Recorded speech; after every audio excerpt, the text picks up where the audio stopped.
So yun guys, nandito naman tayo ngayon sa channel ni Attorney Harry Roque kasi meron siyang binabanggit kanina mga kababayan about sa Article 59. Dito nga po patungkol ito mga kababayan sa ICC, no, sa kaso ni former President Duterte. Sa Article 59 daw ng ICC, pumapaloob po doon na dapat daw hatulan muna dito sa Pilipinas, no? Sa local court dito sa Pilipinas bago daw dalhin sa The Hague.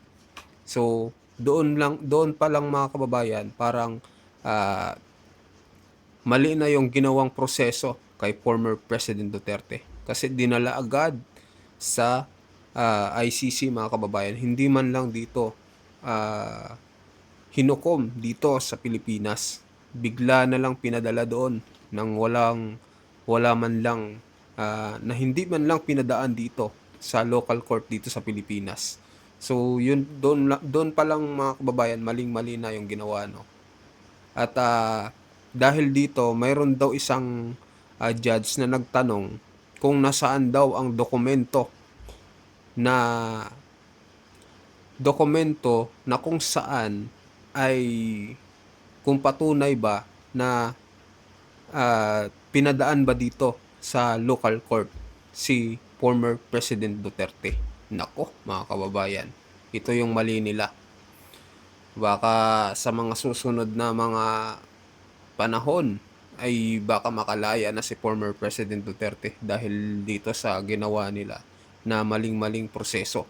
So pakinggan nyo po yung pahayag ni Attorney Harry Roque patungkol dito sa Article 59 mga kababayan. So ito na po. Magandang araw po sa inyong lahat. Ngayong tapos na ang drama dyan sa Senado at nagtagumpay na si Marcos Jr. na mapasailalim sa kanya ang Senado at nahalal na sa pamamagitan ng 13 boto itong Sherwin Gatchalian na hindi tayo sigurado sa kanyang citizenship bilang Senate President. Balikan naman po natin ang kaso ni Tatay Digong. Dahil baka naman magalit sa akin si Tatay Digong, "Hoy, Harry Roque, masyado kang engross sa mga lokal na politika at nakakalimutan mo na ako." So, ang akin naman, balikan natin itong si Tatay Digong at tignan natin kung ano nga ba ang mga nangyayari kay Tatay Digong. Now, isa sa pinaka-importanting mga pangyayari ay nagtanong daw, di umano, itong judge na si Joanna Carver Ito na guys, pakinggan nyo. kung nasaan ang dokumento na nagpapatunay na hinarap daw si Tatay Digong sa lokal na hukuman. Well, sa totoo lang, bagamat kinover namin ni Maharlika itong case conference, no? Ang totoo niyan, nag-break ang hukuman para sa tanghalian at nag-off the air. Hindi na ako nakabalik. Kaya hindi ko alam kung talagang tinanong ni Judge Carver o hinanap ni Judge Carver yung dokumento na nagpapatunay na hinarap si Tatay Digong sa lokal na hukuman bago siya pinadala sa The Hague. Bakit po niya itatanong yan? Well, una-una po bine-verify pa po natin kung talagang tinanong yan. In fact, pinakiusapan ko yung isang aking kasama na itatago ko sa pangalan na Pebbles Duque na tignan kung ano nga yung tinanong nitong Judge Neto, si Joanna Carver, kung talagang tinanong nga niya nasaan ang dokumento na nagpapatunay na hinarap nga si Tatay Digong sa lokal na hukuman. Ano po ang importansya ng kanyang pagtanong kung nasaan yung dokumentong yan? Ito po ay dahil nga po dun sa naririnig nyo na Article 59 ng ICC Rome Statute. Sang-ayon po sa Article 59, kinakailangan na yung Pilipinas, pagkatapos niyang ma-receive yung request na arestuhin ng isang tao, kinakailangan iharap yung taong yan sa isang lokal na hukuman upang mapasiguro na ang tao na nasa mandamiento de aresto ay at tao na nais na mapaaresto, na ang tao ay legal na naaresto ayon sa lokal na batas, at saka yung karapatan ng taong yon ay narespeto. Bukod pa dyan, sisiguraduhin din ng lokal na hukuman na soberenya ng isang bansa hindi nalalabag. Kasi nga po, kung wala namang obligasyon na makipagtulungan ng isang estado para arestuhin isang tao, natural. Dahil wala nang legal na basihan para makipagtulungan, kapag tinuloy ang pag-aaresto, mababiolate o malalabag ang pagiging soberenya ng isang bansa. Dahil ang pagiging soberenya, ibig sabihin yan, walang ibang po pwede maglitis na kahit anong di umanong krimen nangyari sa teritoryo kung hindi yung bansang iyon. Now, hindi po ito kauna-unahang pagkakataon na naging issue sa kaso. In fact, ang pinaka-controversial pong kaso ay yung kaso ni Eichmann. Si Eichmann po ay isang Nazi. Siya yung author ng The Final Solution to the Jewish Problem at ang final solution daw ay patayin silang lahat. Matapos po ang pandalawang daigdigang digmaan, nakatakas po itong si Eichmann, nagtago sa Argentina at long after World War II, mga dekada 60 nito, ay nahuli nila si Eichmann sa Argentina. Ang problema, kinidnap ng Israel itong si Eichmann, dinala sa Israel kung saan siya linitis para sa war crimes and crimes against humanity. Ang depensa ni Eichmann, teka muna, niwala pang estado ng Israel noong mga panahon na yon. Bakit ako lilitisin ng isang hukuman ng Israel? Hindi pa kayo bansa ng pangalawang pandaigdigang digmaan. At dahil dyan, dahil hindi pa kayo bansa ng mga panahon na yon, saan ang batas na nagsasabi na po pwede kong litisin for war crimes and crimes against humanity sa inyong teritoryo? Hindi pa nga kayo estado noon. Ang sabi ng Israeli Supreme Court, pa. Wala kaming pakailam kung paano ka naaresto. Importante ikaw ay mabigyan ng patas na paglilitis. At ang sabi ng hukuman ng Israel, alam mo, itong ginawa mong war crimes at crimes against humanity, ito ay mga karumal-duman na krimen na lahat ng bansa sa daigdig ay mayroong kapangyarihang litisin. So baliwala na wala pang estadong Israel ng mga panahon na yon, dahil ikaw ay accused sa pinakakarumal-dumal ng mga krimen, pwede ka naming litisin.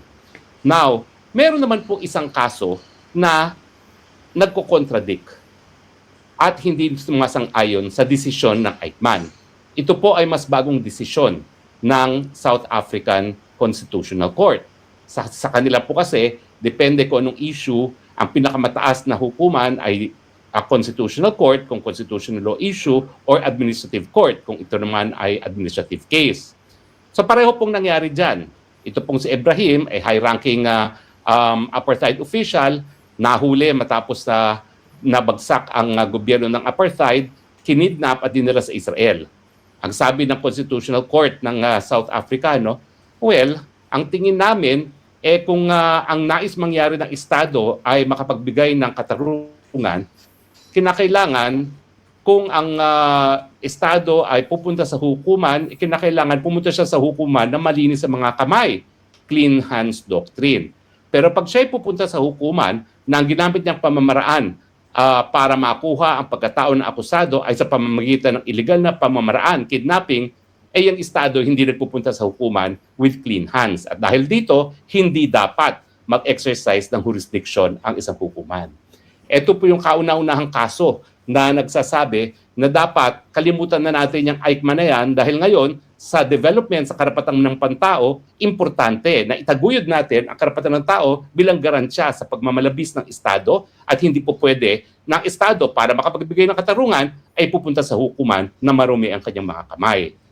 Now, ito po ay napagdesisyonan na rin o napagtalunan na rin ng iba't ibang mga commentators o mga experts na sumulat ng mga libro tungkol sa ICC Rome Statute. Now, bagamat meron silang pagkakaiba sa kanilang pananaw kung anong epekto ng hindi pagsunod sa Article 59, lahat naman po sila ay nagsasang-ayon na kaya po linagay ang Article 59 ay para po magkaroon ng isang safeguard laban po sa arbitrary na deprivation of liberty at saka para nga po mapangalagaan ang soberenya ng mga bansa.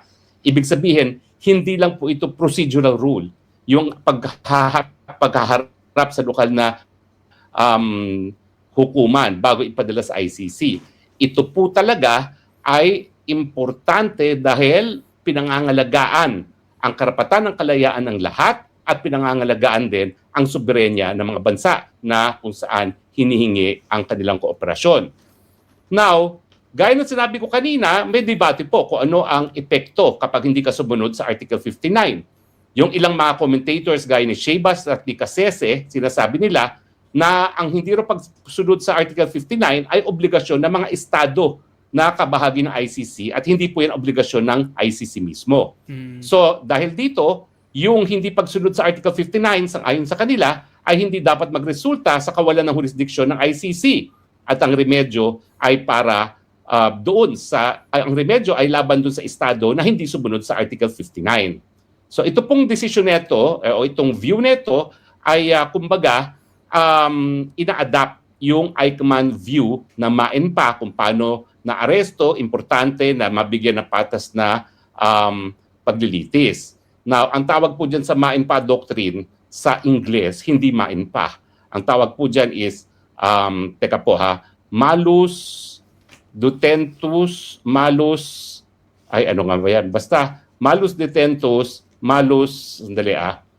detentus, naku, hindi ko makita. Ayun, malus detentus at saka wrongful detention, proper trial, no? Yan ang kanilang sinasabi.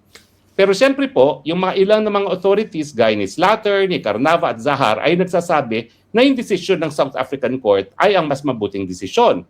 Yung Article 59 ay pinagkasunduan ng mga bansa na sumapi sa ICC para nga po mapangalagaan ang kalayaan.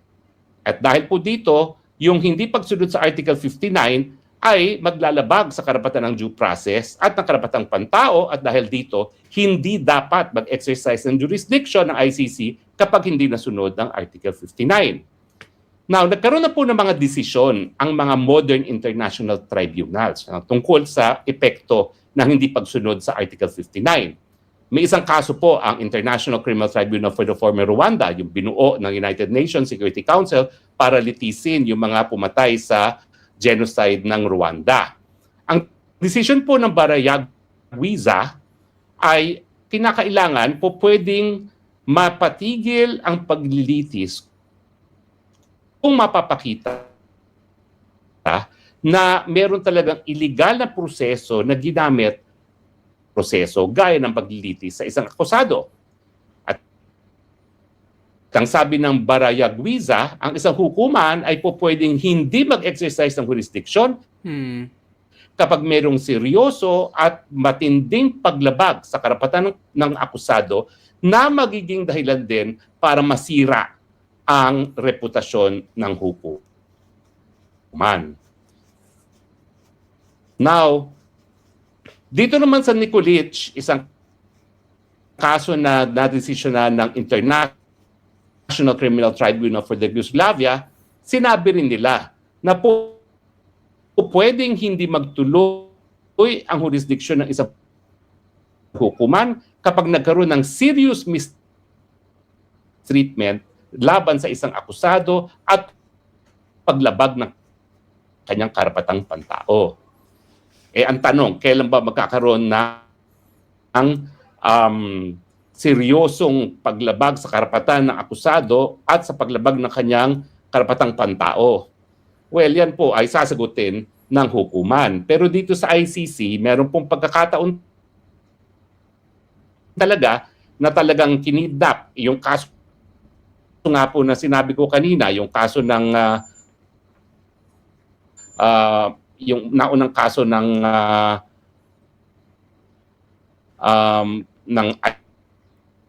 ICTY, yun po, kinidnap po yun galing sa Serbia at dinala sa Bosnia para litisin, no? Pero doon, ang sabi ng hukuman, magpapatuloy ang kaso kasi hindi naman ganun kalala yung paglabag sa karapatang pantao ng akusado. Nakita mo sa ICC, may isang kaso silang natin, ang kaso ni Ong Wen. Ang sabi ng ICC, MAENPA doctrine na na-identify na si Wen akusado na binabanggit sa isang warrant at siya. Now, linabas po ito ng argumento ng mga abogado ni Tatay Digong pero hindi po nagdesisyon ang ICC. Ang sabi lang ng ICC, well, kaya natin na ang magdesisyon dyan ay ibang ngayon sa trial, magdesisyon ng hukuman kung dapat bang magpatuloy ang trial or hindi. Pero ang tingin ko, ano dapat ang maging desisyon ng Korte Suprema, ng Korte Suprema tuloy, ng ICC? Spirit, ano yung lengguwahe, at ano yung intent ng ICC Article 59. Malinaw po yan. Para nga po maingganyo mga estado na sumapi sa ICC dahil hindi malalabag ang karapatang pantao ng kanilang mga mamamayan at hindi malalabag ang kanilang soberenya, kinakailangan talaga na idaan muna sa tamang proseso ang pagpapadala ng isang akusado sa kustodiya ng ICC. At ang ibig sabihin niyan ay kinakailangan ay iharap sila sa lokal na hukuman, at kapag hindi yan nakaharap sa lokal na hukuman ng epekto at Nawala si Attorney Harry Roque.